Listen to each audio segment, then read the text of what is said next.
આજે આપણે જોઈશું ઉભયજીવી પ્રાણીઓ વિશે સવાલ જવાબ. તો વિડીયો પૂરો જોજો જેથી તમને માહિતી મળી રહે અને તમે ચેનલમાં ન હો તો ચેનલને સબસ્ક્રાઈબ કરી બેલ આઇકન ઓન કરી દેજો. તો ચાલો વિડીયો શરૂ કરીએ.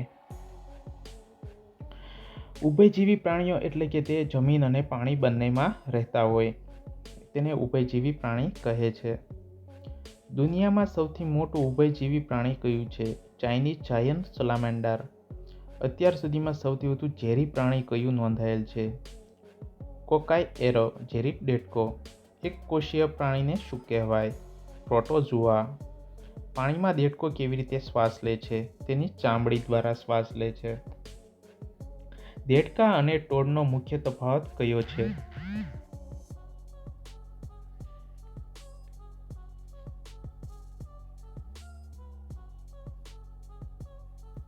દેડકા અને ટોળનો મુખ્ય તફાવત કયો છે? ટોળને સૂકા મસાવાળી ચામડી હોય છે જ્યારે દેડકાને સુવાળી ભેજયુક્ત ચામડી હોય છે.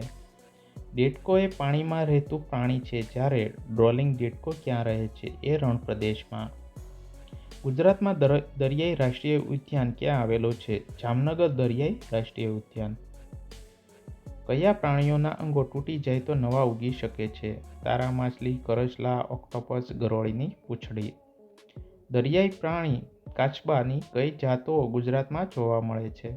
Green turtle, olive ridley, leatherback turtle. ઝેરી દેડકાઓનું ઝેર કયા અંગમાં હોય છે? ચામડીમાં હોય છે. તો આ જે કહી હતા ઉભયજીવી પ્રાણીઓના સવાલ જવાબ. તો વિડીયો સારો લાગ્યો હોય તો લાઈક, ચેનલને સબસ્ક્રાઈબ કરજો અને આ વિડીયો તમારા મિત્રોને પણ શેર કરજો જેથી તેમને આ માહિતી મળી રહે. તો મળીએ બીજા વિડીયોમાં. ત્યાં સુધી ધન્યવાદ. જય હિન્દ.